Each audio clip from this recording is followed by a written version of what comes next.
Margaret Hale stood in the kitchen, the chef's knife moving in a steady rhythm against the wooden board.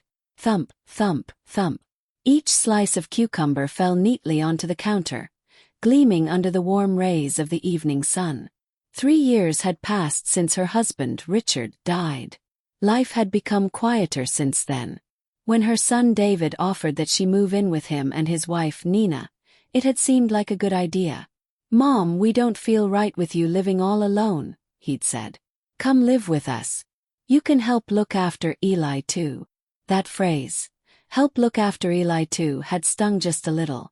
Still, she'd smiled and agreed. Her grandson needed her. That was enough reason to stay. The scent of tomatoes filled the kitchen as Margaret reached into the refrigerator. She was making David's favorite dish, meatloaf with a fresh salad. As a boy, he used to eat 2 big servings, his cheeks puffed out and dimples showing when he smiled. Even now, as a successful department manager, she still saw him as her chubby little boy. She placed the cucumber slices neatly on a plate, humming softly to herself. It was the simple routines that gave her comfort. Cooking, cleaning, caring. They made her feel useful, needed, still part of something that mattered. "Grandma! Grandma!" The small, sweet voice broke her reverie. Tiny footsteps pattered across the living room floor. Before she could turn, little Eli ran into the kitchen and threw himself against her leg. "Whoa there, my little treasure," Margaret said with a laugh, setting down the knife and wiping her hands on her apron. She bent down and scooped him into her arms. "You're getting heavy, you know that?" Eli grinned, showing his missing front tooth. His eyes sparkled just like his father's had at that age, full of mischief and innocence. "Grandma, look." Eli held up a crumpled drawing filled with colorful scribbles. "Guess what it is?" Margaret squinted, pretending to think. Is it a car?" "No," he giggled. "It's a dinosaur. A big one." "Oh my, a big dinosaur," she said, gasping dramatically. "And you drew it so well, my little artist." She kissed his soft cheek, her heart swelling with pride. "We'll show Daddy when he gets home." Eli's eyes widened. "When is Daddy coming home?" Margaret glanced at the clock on the wall. 6:20. "Soon, sweetheart. He's on his way." Just as she spoke, the sound of the front door unlocking echoed through the quiet house. Eli's eyes lit up, and he wriggled out of her arms like a little rocket. "Daddy!" he shouted, running to the entryway. Margaret followed, wiping her hands on her apron. David bent down, scooping his son into his arms. His tie was loosened, and faint lines traced the corners of his eyes. "Hey, buddy," he said, smiling. "Missed me?" "I drew a dinosaur," Eli announced proudly. "Wow," David laughed. "I can't wait to see it." "Mom," David said, nodding to her as she took his briefcase. "There's some great news today." She raised a brow. "Oh, what is it?" His grin widened. "I got promoted, department manager." Margaret clapped her hands together. "That's wonderful. I knew my son would make it one day." Her eyes gleamed with pride. "Wait right there. I'll add a few more dishes. We must celebrate properly." She turned toward the kitchen, but David stopped her with a hand on her shoulder. "No need, Mom. I've already booked dinner." Margaret blinked. "Dinner?" "Yeah," David said cheerfully. "At the Oak Room. I'm treating my colleagues to celebrate. Nina's coming straight from the mall nearby. I just came to change and head out." Margaret froze, her smile fading slightly. "Oh, that's nice. You young people go celebrate. I'll stay and watch Eli." David chuckled lightly. "Actually, we're taking Eli too. Nina's parents are already waiting there." Margaret's heart dropped at the word parents. "Oh, her parents," she repeated softly. "Yeah," David said, not noticing her tone. "They love that place. Whole family's going, it'll be great." He loosened his tie and shrugged off his jacket. "Mom, don't trouble yourself tonight. There are leftovers in the fridge. Just heat something up." Margaret forced a smile. "Of course, dear. Go have fun." Minutes later, she watched as David, Nina, and little Eli left the house. The door clicked shut. The silence that followed was heavy, broken only by the bubbling of soup on the stove. The celebration had begun, without her. Margaret turned off the stove and looked around. The table was set for 3, the salad half made, the aroma of home-cooked food still lingering. She wrapped the cucumbers and tomatoes in plastic wrap and slid them back into the fridge. In the freezer sat half a dish of leftover meatloaf from yesterday. Enough for one. Fancy restaurants, she muttered. I've lived this long without them. She microwaved the leftovers, but the smell, once comforting, now made her stomach twist. The microwave beeped. Her phone buzzed almost immediately. A message from Nina flashed across the screen. Mom, remember to eat the leftovers in the fridge. Don't let them go to waste. Margaret's lips tightened. Before she could reply, another notification arrived. A photo. There they were. David at the center, wineglass in hand, Nina and her parents smiling proudly beside him. Eli sat laughing on his grandfather's lap. Everyone was there. Everyone but her. She stared at the glowing screen for a long time before typing one word. Bae. Margaret placed her phone face down. The plastic case made a sharp click against the glass table. The rich aroma of meatloaf filled the air, but she couldn't bring herself to eat. Outside, night had fallen. The clock read 7:30. She carried her plate to the coffee table, turned on the television, and stared blankly as the evening news played. The anchor's red lips moved, but no sound registered. Her thoughts drifted, to laughter, to family dinners that used to feel full, not forced. Her fingers reached for her phone again, scrolling to old photos. One caught her eye. The first New Year after Richard's death. The family had gone to a portrait studio. David stood proudly beside her, with Nina by his side, and little Eli seated in front. Back then, she had been in the family picture. Now, she wasn't even invited to the table. The television erupted in canned laughter from a sitcom. She turned it off. The silence returned, thick and cold, pressing against her chest. Margaret walked quietly toward David and Nina's bedroom. The door was slightly ajar. Above the bed hung a large wedding portrait. Nina in a white gown, David in a black suit, both smiling radiantly. The vanity sparkled with expensive skincare and jewelry. Among them was the diamond necklace David had bought Nina for their 5th anniversary. Margaret sighed. That dress alone had cost half of her pension. Love was expensive, it seemed, and gratitude was cheap. She turned to Eli's room next. The small bed was surrounded by toy cars and cartoon stickers. She picked up a teddy bear from his pillow, one she had sewn herself when he was born. It was worn now, the stitches loose, but Eli still couldn't sleep without it. At least you still need me, she murmured, placing it gently back. The words stung. They were a truth she didn't want to admit. Her grandson was the only person in that house who ever looked at her like she mattered back in the living room. Her eyes fell on a stack of family photo albums. Dust covered the top one. She took it down and opened the first page. A black and white photo stared back. David as a newborn, swaddled tightly in her arms, her own young face smiled back. Radiant and hopeful. She turned the pages slowly. Kindergarten, first prize at a math contest, graduation the day he got into college. Every milestone captured her devotion. Every smile proof of her sacrifices. She traced her fingers over David's face in each photo, her vision blurring. Arthur, she whispered softly, using her late husband's name. We did everything for him. Her throat tightened. And now? The phone rang, jolting her. The caller ID read Nancy Boyd. A familiar voice crackled through. Eleanor. Oh wait, Margaret. Have you eaten? Yes, she said quickly. How about you? Just finished, Nancy replied cheerfully. Oh, and I ran into Nina today. She said David got promoted. They're planning to move. Margaret's grip tightened on the phone. Move? To where? Oh, some fancy new development. Willow Creek Estates. You should see those townhouses. Gorgeous. Nancy's voice was filled with admiration. She said they'll finally get a bigger place now. Your David's doing so well. Margaret's lips parted, but no words came. Didn't he tell you? Nancy asked curiously. He must've, Margaret stammered. My memory isn't as sharp these days. They exchanged a few more pleasantries before hanging up, but Margaret's heart was no longer steady. Her hands trembled. Moving. A new house. She hadn't heard a single word. She sat motionless for a moment, then called Nancy back.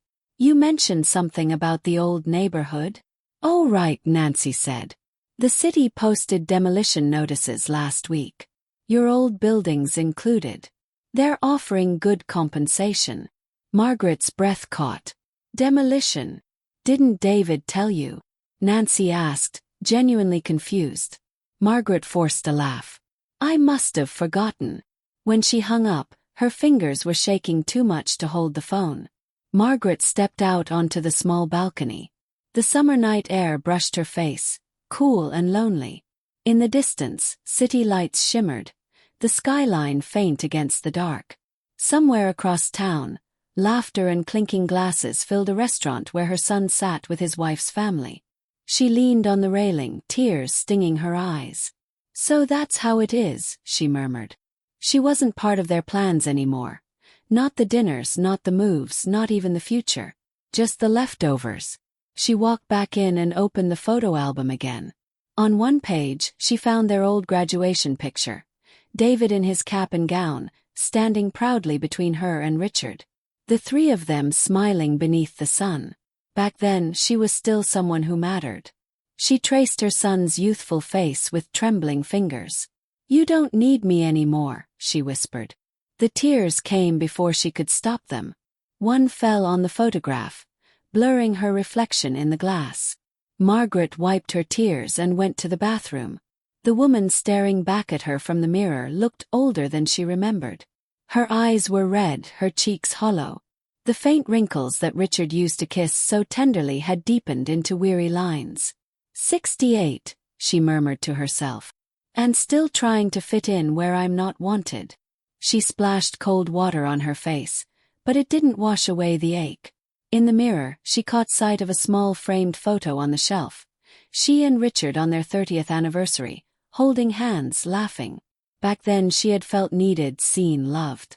Now, she was little more than an afterthought. She stepped into her bedroom, her gaze landing on a small brown suitcase in the corner. It was the one Richard had taken to the hospital before he passed. Most of his clothes were gone now, but she'd kept that suitcase, unable to part with it. Margaret knelt, brushing off the thin layer of dust. Just a few days, she whispered to herself. A little break. The wheels squeaked as she pulled it out. When she opened it, a faint smell of disinfectant still lingered, like a ghost from the past that refused to fade. Margaret folded a few clothes with slow, deliberate care. A nightgown, a sweater, her toothbrush. She tucked a photo of Richard inside one of the side pockets, then paused, staring at it for a long moment. You'd tell me to go, wouldn't you? She whispered. To stop waiting for them to remember me. She closed the suitcase, her hands trembling. She wasn't angry, just tired. Tired of being invisible, of pretending it didn't hurt. Tonight, she would take one small step for herself. At the kitchen table, she found a pen and a notepad.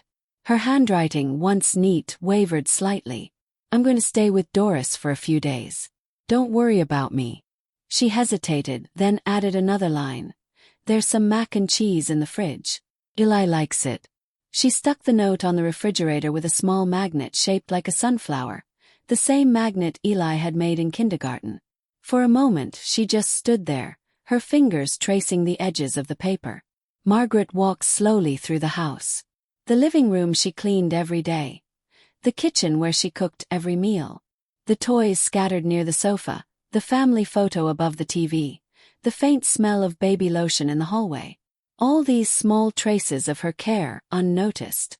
Her eyes stung again. She whispered softly. I gave everything I had, and somehow it's never enough. As she closed the door behind her, something inside her heart cracked. not loudly but deeply. The elevator hummed softly as it descended. Margaret gripped the handle of her suitcase tightly, her reflection faint in the metallic door. She remembered when she first moved in. David had carried her bags, saying, "You won't have to lift a finger, Mom." How quickly promises faded. The elevator doors opened to the quiet lobby. She adjusted her shawl and stepped into the cool night air. The security guard, Mike, looked up from his desk. "Heading out late, Mrs. Hale?" "Just visiting a friend," she said gently. "Don't worry, I'll be fine." Outside, the street was almost empty. The last bus had already gone, so she hailed a taxi. The driver rolled down his window. "Where to, ma'am?" "North Side. Cedar Avenue. Bennett Apartments." She leaned back against the seat, the hum of the engine filling the silence. The city lights blurred past the window, each one a reminder of how far she was going, and how far she'd already drifted from the life she once knew. Her phone buzzed again, but she ignored it when the vibration didn't stop. She reluctantly glanced down. A message from Nina. "Mom, where did you put Eli's formula? We're almost home." Margaret's lips curved in a sad smile. "Let him look for it himself," she murmured. "He'll remember something of how I cared for him." She turned her phone face down again. The driver glanced at her in the rearview mirror. "Rough night?" he asked kindly. "Something like that," she said softly, her voice breaking a little. He nodded, saying nothing more. At a red light, the car slowed to a stop.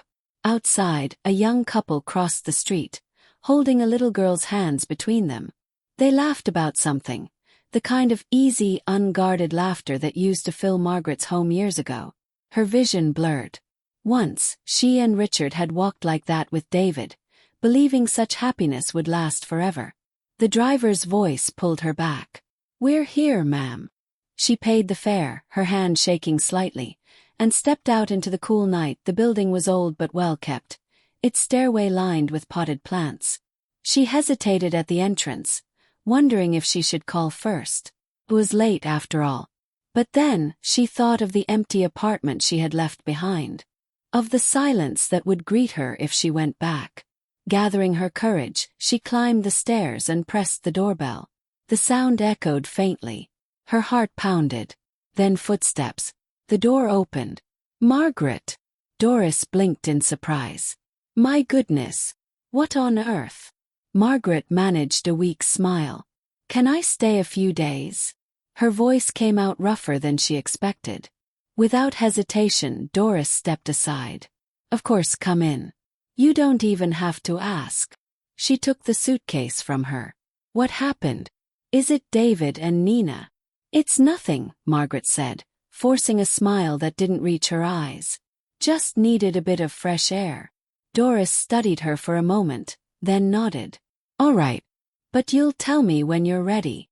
The small apartment smelled faintly of sandalwood.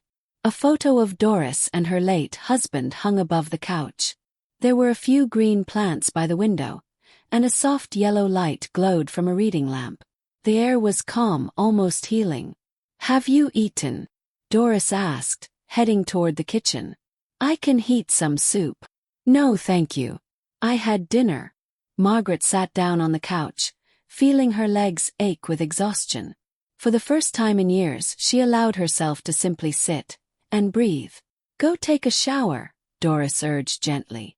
"It'll help you relax. I'll make up the bed on the sofa." Margaret nodded gratefully and stepped into the small bathroom. The hot water ran over her tired shoulders, steam filling the air.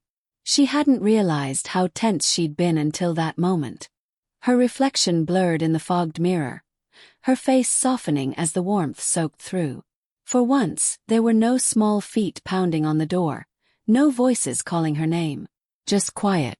When she stepped out, wearing clean pajamas, she found the sofa already made into a bed with crisp sheets and a folded blanket. On the small table sat a glass of warm milk. Doris smiled. "Drink this. It'll help you sleep." Margaret's eyes filled with tears at the simple gesture. "Thank you, Doris." "Whatever it is," Doris said gently, "we'll talk tomorrow. Tonight, just rest." She turned off the lights, leaving only the night lamp on. The apartment sank into a peaceful stillness. Margaret lay in bed, staring at the ceiling. Her body was tired, but her mind refused to rest. Were they home by now? Had they seen the note? Was Eli crying for her? The questions circled endlessly. Her phone was still off. She didn't dare turn it on, afraid of what she might see or worse, the silence. A single tear slid down her temple. In the distance, she heard the muffled hum of a passing train. It sounded like loneliness, rolling on without pause. When she finally drifted into sleep, she dreamed of Richard standing at the end of a long road, smiling softly, waving at her. "Come here, Maggie," he said, the nickname only he had ever used. She started to walk toward him, but suddenly felt a small hand clutching her dress. She looked down. Eli was there, crying. "Grandma, don't go." She froze, torn between past and present. Then the dream dissolved, and morning light broke gently across her face. Margaret opened her eyes slowly. For a moment she didn't know where she was. Then she saw the familiar furnishings of Doris's home. The bookshelf, the green plants, the faint smell of coffee. He sat up. Someone had draped an extra blanket over her during the night. Her throat tightened. Doris's voice came from the kitchen. "You're awake. Breakfast's almost ready." The scent of frying eggs filled the air.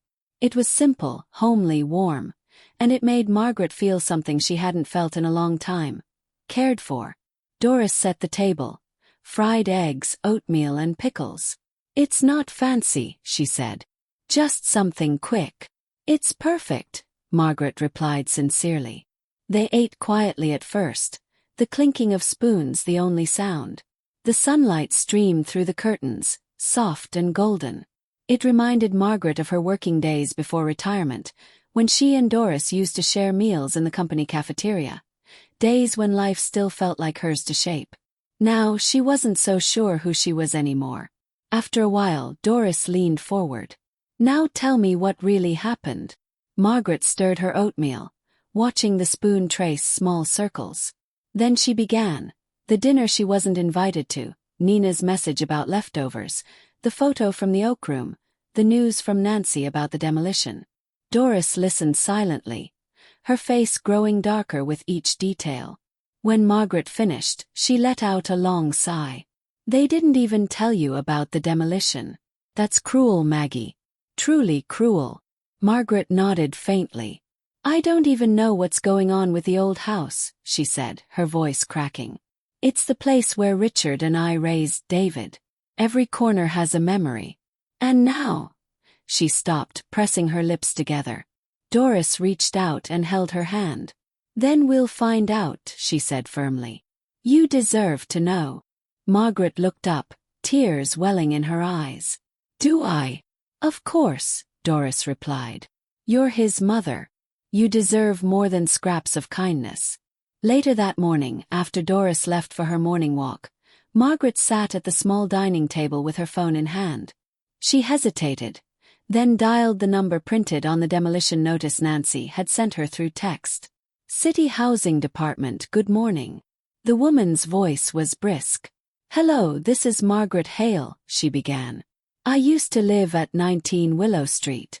I heard the building's marked for demolition. Could you tell me if that's true?" There was a short pause, the sound of typing. "Yes, Mrs. Hale. The notices went out 2 weeks ago. Compensation discussions start next Monday." Margaret's heart sank. "And who is listed as the property contact?" she asked. "Your son, David Hale," the woman replied. "He's already submitted his documents." Margaret swallowed hard. "I see. Thank you." She ended the call and sat in silence. The truth was clear now. Her son hadn't forgotten to tell her. He'd decided she didn't need to know. Her name, her history, her years in that home, erased with a signature. The ache in her chest deepened, but this time no tears came. Only a long, quiet exhale. When Doris returned, Margaret was still sitting there, the phone on the table. "It's true," she said simply. "He's already taken care of everything." Doris set down her grocery bag, eyes narrowing. Without even asking you. Margaret nodded. Maybe he thought he was protecting me.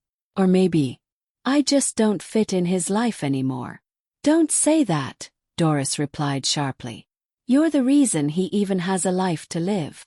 Margaret smiled faintly. Maybe that's the problem. I gave him everything, and now he has no space left for me. That afternoon, she decided to see the house one last time. Doris insisted on coming along. The taxi ride was quiet, both women lost in thought.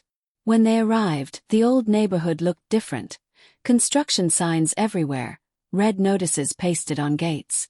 Margaret's building stood half empty, curtains drawn, balconies abandoned. She walked slowly toward the entrance. Her key still fit the lock. The door creaked as she opened it. Dust floated in the sunlight like faint memories refusing to settle inside. The rooms were bare.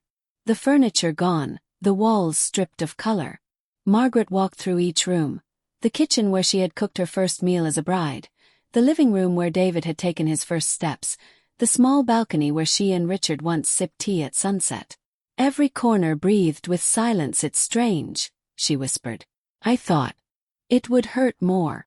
Doris placed a hand on her shoulder. Maybe you already did the hurting long ago.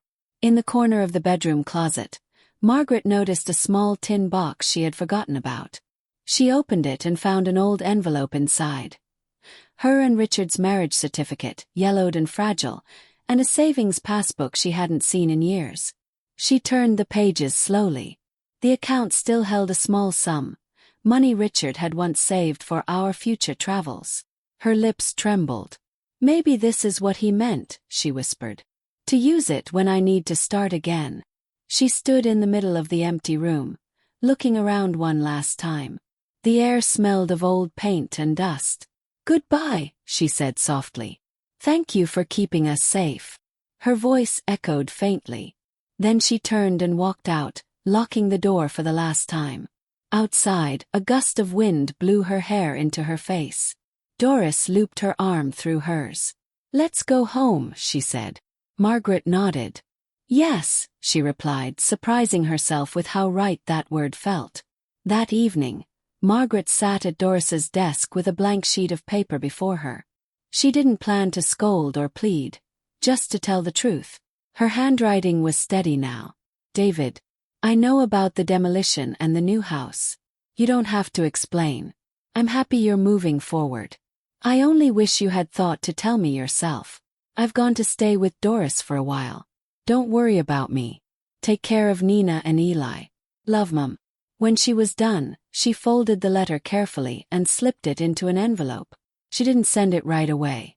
She left it on the table, staring at it in the soft glow of the lamp. Maybe she would mail it tomorrow. Or maybe she wouldn't. It didn't matter anymore. The act of writing had given her what she needed. Clarity.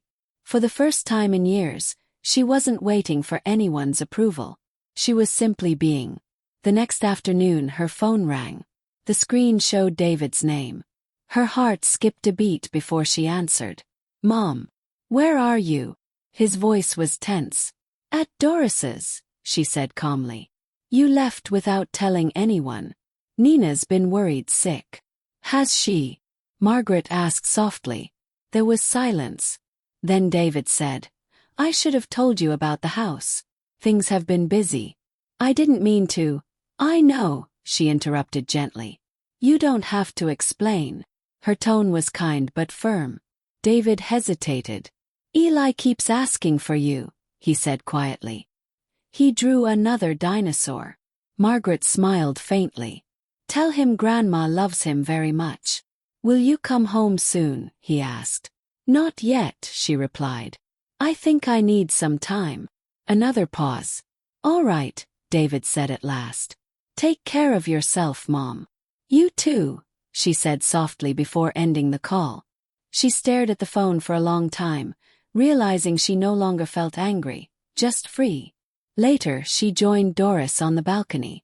The afternoon sun poured through the clouds, turning the leaves golden. A breeze rustled the curtains. You seem lighter, Doris said. I am, Margaret replied. Maybe it's because I finally stopped expecting them to see me. Doris smiled knowingly. Sometimes peace comes when we stop waiting for apologies. Margaret nodded, her gaze fixed on the sky. I think Richard would have liked this view, she murmured.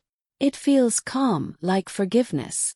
In the days that followed, Margaret began walking every morning with Doris. They passed a small park where children played and older men read newspapers under the trees. The laughter of strangers filled the air. For the first time in years, she felt herself breathing freely. She wasn't anyone's mother or caretaker here, just a woman watching the world go by. Sometimes she even smiled at the children running past, though a part of her still missed Eli's warm little hugs. One Saturday the doorbell rang unexpectedly. When Margaret opened it, Eli stood there, clutching a toy dinosaur. David was beside him. "Grandma!" Eli squealed, running into her arms. She knelt, tears stinging her eyes. "My little treasure," she whispered. "Did you miss me?" "Yes. Daddy brought me." He held up his toy proudly. "It's the big dinosaur, remember?" David stood awkwardly behind him. He wouldn't stop asking, he said. "I thought maybe we could visit." "Of course," she said softly. They spent the afternoon together. Doris made tea while Eli played on the rug, his laughter echoing through the apartment. David watched his mother quietly as she read Eli a story, her voice calm and gentle. There was something different in her, a steadiness he hadn't noticed before. "You look good, Mom," he said finally. Margaret smiled. "I'm fine, David." "Really?" He nodded slowly, understanding that she wasn't saying it for his comfort, but because it was true. As they prepared to leave, David lingered by the door. "Mom," he began, his voice low. "I'm sorry. For everything. I should have told you. I took you for granted." Margaret met his eyes. "Thank you," she said simply. There was no anger, no resentment, just quiet acceptance. "Take care of your family," she added. "That's all I ever wanted." He nodded. "We'll visit again soon." "You're always welcome," she replied. But in her heart, she knew she would never again wait by the window. That night, Margaret stood by the window with a cup of tea, watching the city lights shimmer in the distance. The loneliness that had once felt sharp now felt softer, like a familiar shadow that no longer frightened her. She thought of Richard, of the home they'd built, and of the life that still stretched ahead. She was no longer the forgotten mother in the corner of someone else's story. She was her own person again, quietly, beautifully whole. The next morning, her old friend Nancy called again. "Maggie, heard the demolition starts next month. You okay?" "I am," Margaret said. "Better than I've been in years." "Really?" Nancy asked, surprised. "Really," she replied, smiling. "I'm starting fresh. Doris and I are even talking about volunteering at the library." "That sounds wonderful." Nancy laughed. "You've got your spark back." "Maybe I never lost it," Margaret said. "It was just buried under too much waiting." Weeks passed. Margaret moved into a small apartment near Doris's. She furnished it with simple things: a second-hand sofa, potted plants by the window, and one framed photo of Richard. Each morning she brewed coffee, opened the curtains, and let sunlight fill the room. The quiet no longer felt empty, felt peaceful. Sometimes she would write letters she never sent, to Richard, to David, to herself, all saying the same thing: "I'm finally okay." One bright morning, Margaret stood by her window again. The golden light poured in, catching in her silver hair. Down below, she saw a young mother walking with her child, their laughter drifting upward. Margaret smiled, not with envy but understanding. Life was a circle: love, loss, and renewal. She took a deep breath, feeling the warmth on her skin. "Thank you, Richard," she whispered. "I made it through." Then she turned from the window, ready to begin the day, her own at last.